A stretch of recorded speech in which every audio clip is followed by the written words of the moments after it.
Hey reader, welcome back to the channel. This is Centaur here, and today we are covering heavy autocannons and the artillery side of things. We are almost done with the artillery series. We only have a couple more entries left to go. I think we only have 4 more weeks of looking at these. And today we're wrapping up the autocannons. We are obviously only talking about the artillery choices. We'll cover the vehicles in a different video. But today we are looking at the largest anti-aircraft systems that were created, and I'm going to be honest, most of them were Bofors guns, which is the one that you see on the screen there. The Swedes built an awful lot of these during the interwar period. They were very popular. A lot of nations on both sides of the war were running them. And so, unsurprisingly, a lot of the heavy autocannons that are made by Warlord Games are Bofors guns, just with different styles of crew. Okay, so just a fair warning on that. There are others, because there's a German style made one that looks a lot more like the flak 2 centimeter and stuff centimeter. But yeah, in general, you're going to see a lot of these. I'm not gonna lie, regardless of which nation you're playing with. Okay, so let's jump into it. As always, we're going to be looking at the same stuff that we have been looking at for artillery choices. We're going to look at range and rate of fire. We'll look at opportunity cost and maximization. We'll look at pin generation capability and potential. We'll look at the damage, although the math deep dive will be pretty fast this time around because for all of you who joined us in the light autocannon video, which you should be able to see up here, the math is basically the same. It is slightly better in almost every category. As you start getting further down, they actually start lining up pretty much exactly because they both have a 1-inch HE template. But in general, I mean, it's the same style of roll. They just do it for slightly more expensive and slightly better at a longer range. That's all. We'll talk about objective holding and target prioritization, and then we'll talk about the one change that I would make to help out the game as a whole as regards this piece. So to start off with, in second and third edition, we're looking at the exact same thing from a range and rate of fire perspective. We get the 2 attacks, which is kind of the sweet spot of the autocannon and its special contribution. It is a multi-attack heavy weapon, which is relatively rare. Pretty much the only other way you can get multi-attack heavy weapons is heavy machine guns and multiple rocket launchers. If you're smart and your opponent has grouped up a little bit, then you can get more than one potential attack out of a multiple rocket launcher.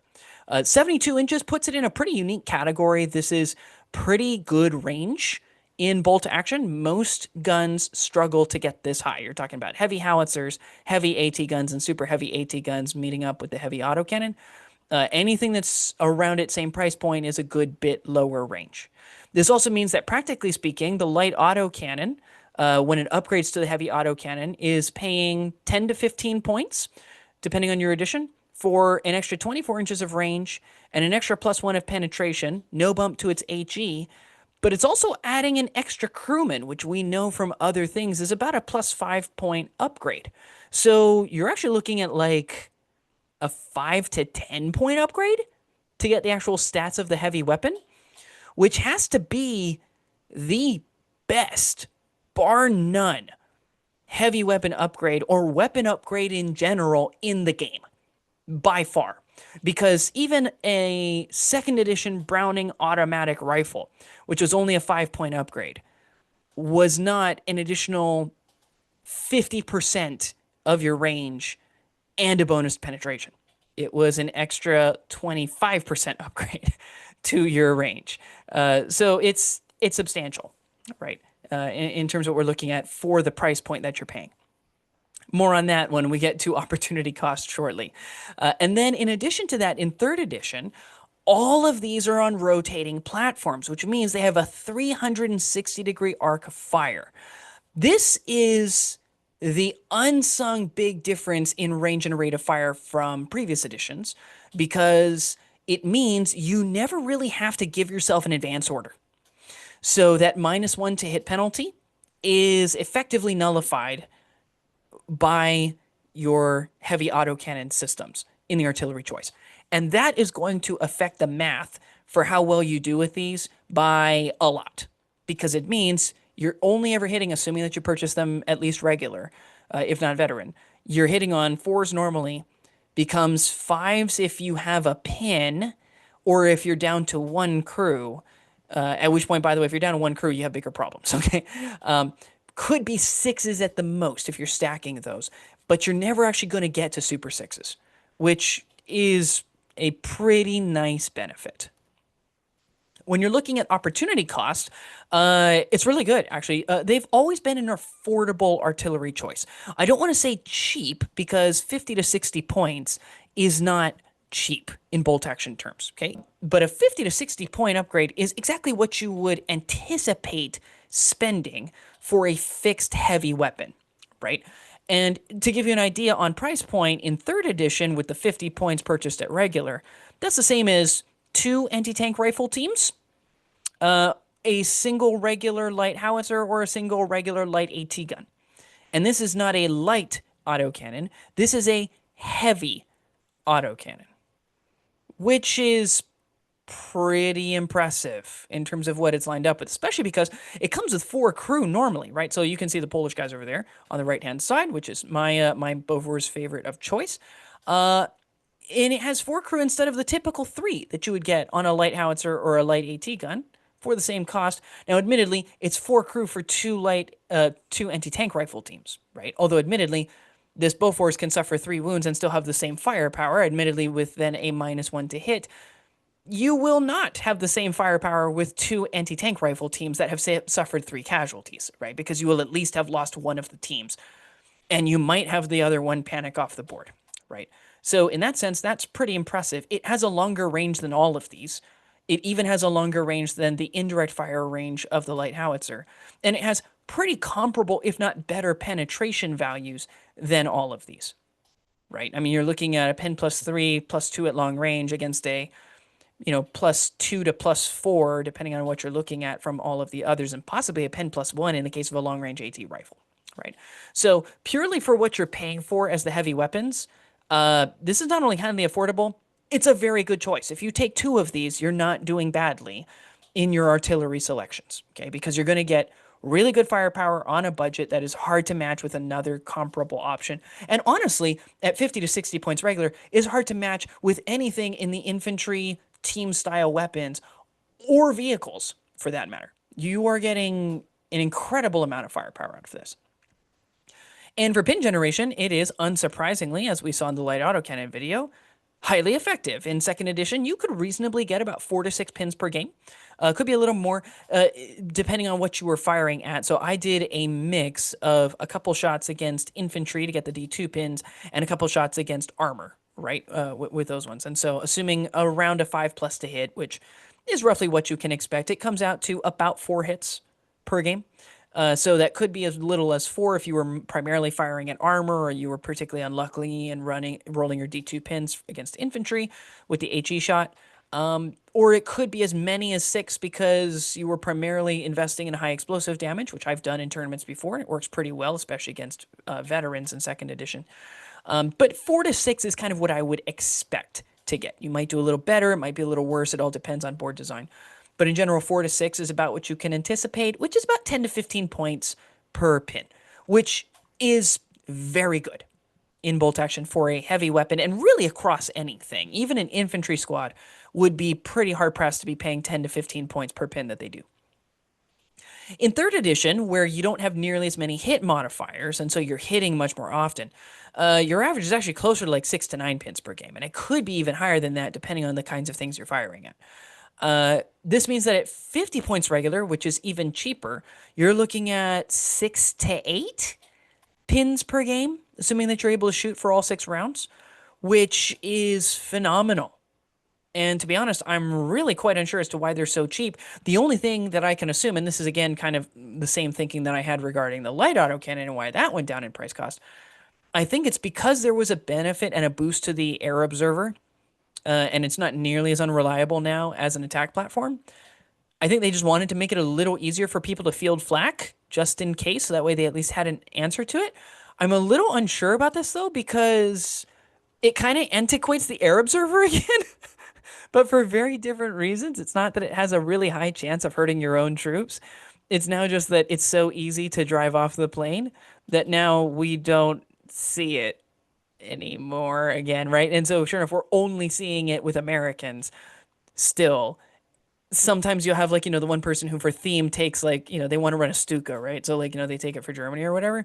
But in general, we are not seeing a lot of air observers used by other people. And I think partially that's just because it is so dang easy to get access to flak.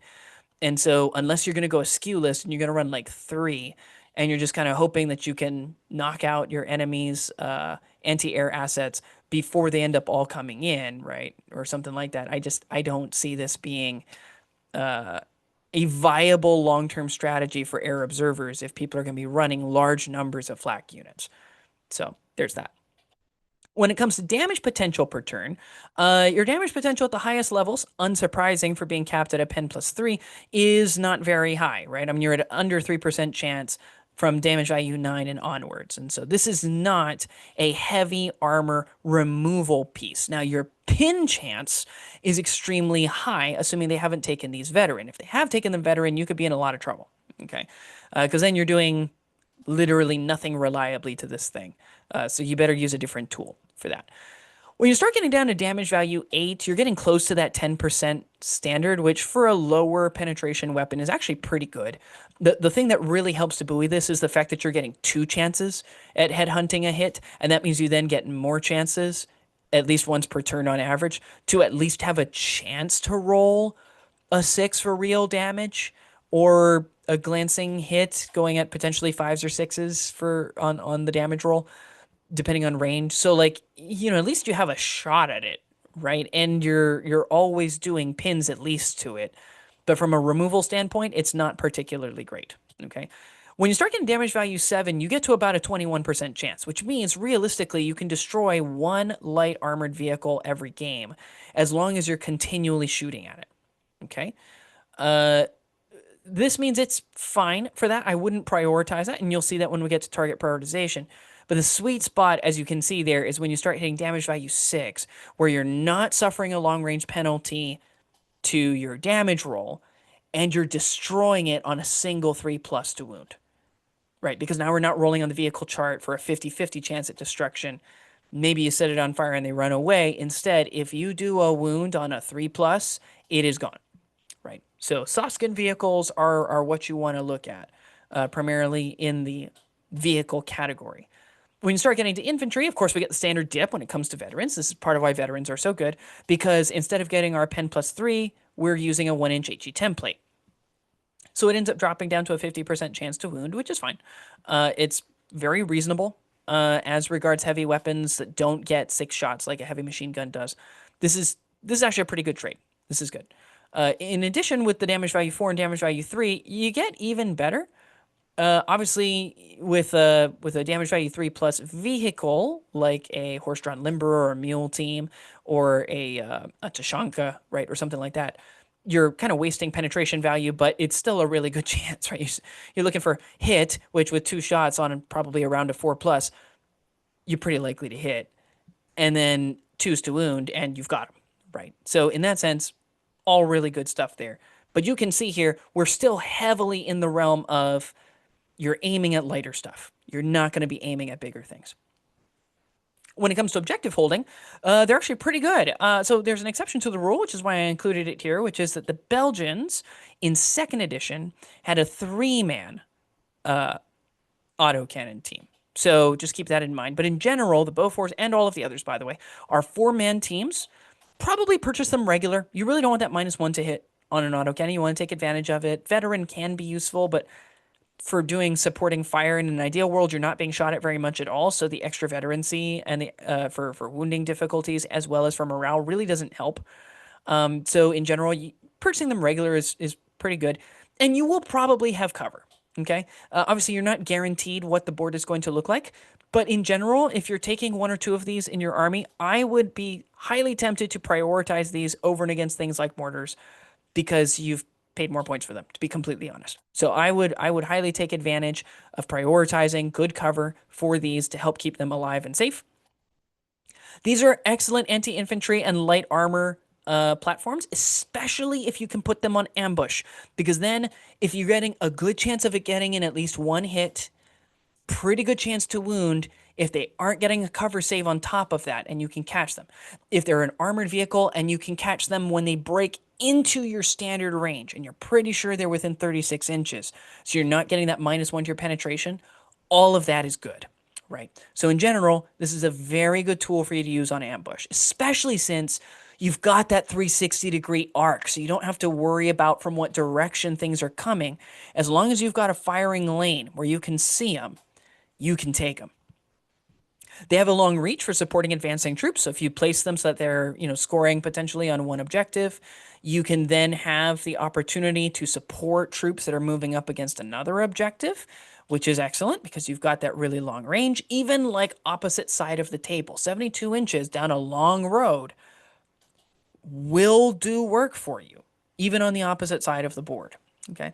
They have the ability to react to fire when assaulted, so for protecting an objective, these things are fantastic. And again, unlike a lot of choices in the artillery section, they aren't limited to just reacting from the front, right? Because they aren't fixed with the only 45 degrees to either side of the breach. It's on a rotating platform. You could potentially react to something that is coming in and assaulting you from behind, which is an extremely small number of choices for objective holding in general. It's basically just infantry sections, AT rifle teams, and the 2 autocannons. That's basically it. Okay.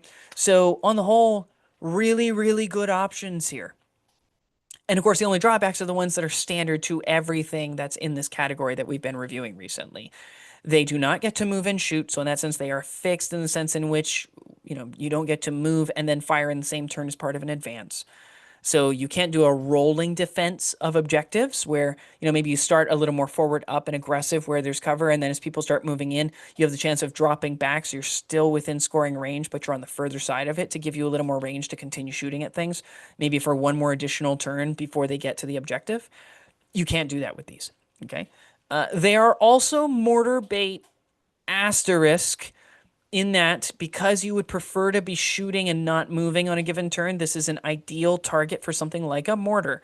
On the other hand, at 50 points regular, most mortars have not made their points back by removing you, unless they are purchased inexperienced.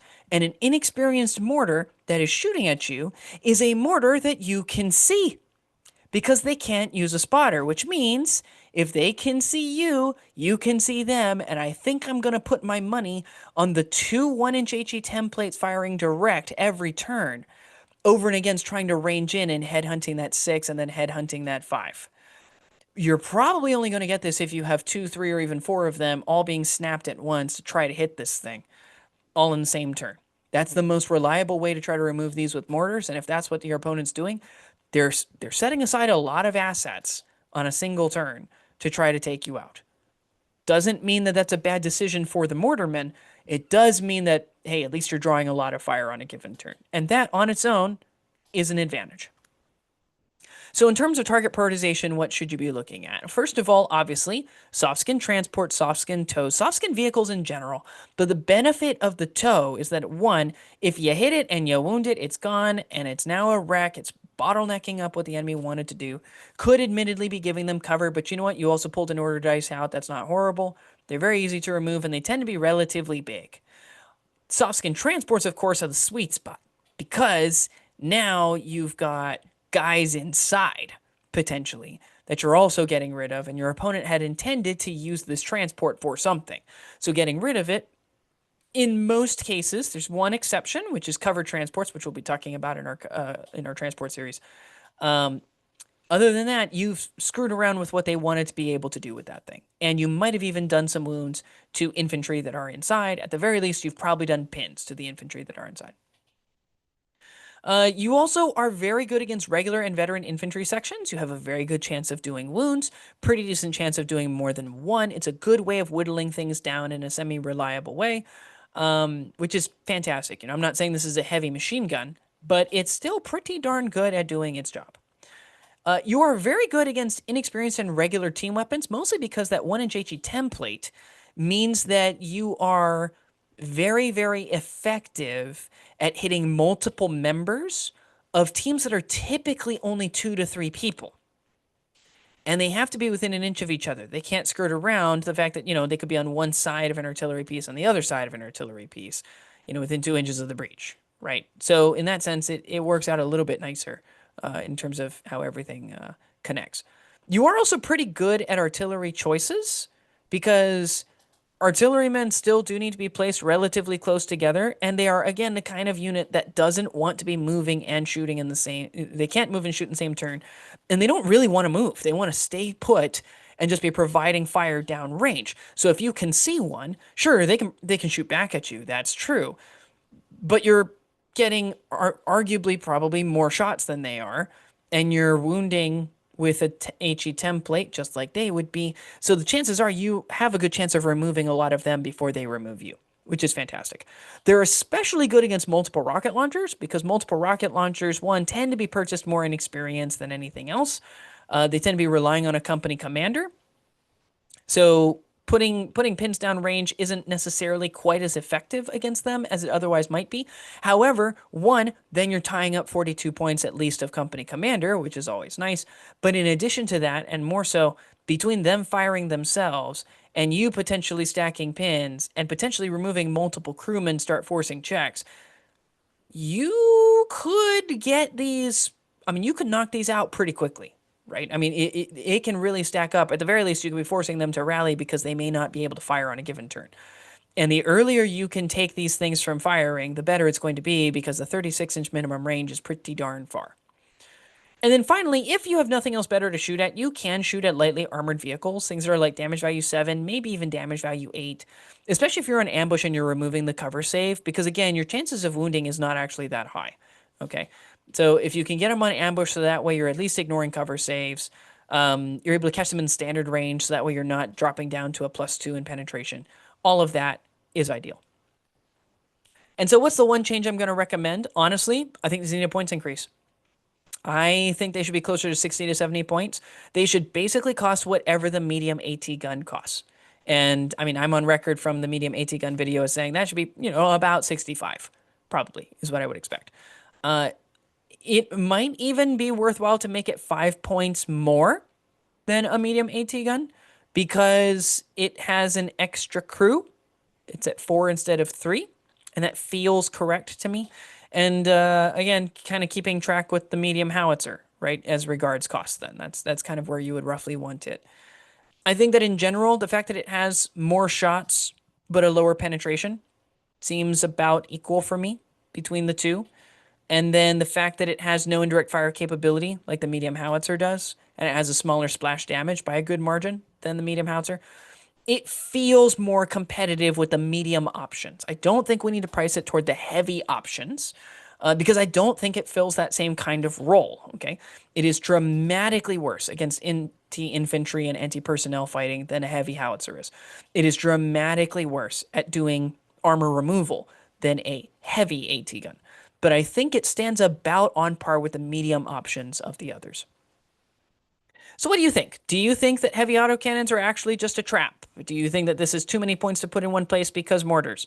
Do you think that maybe they are properly costed because we don't want air observers to become the overrunning meta and we need these for the flak options? Let us know what you think down below, and I will see you next time.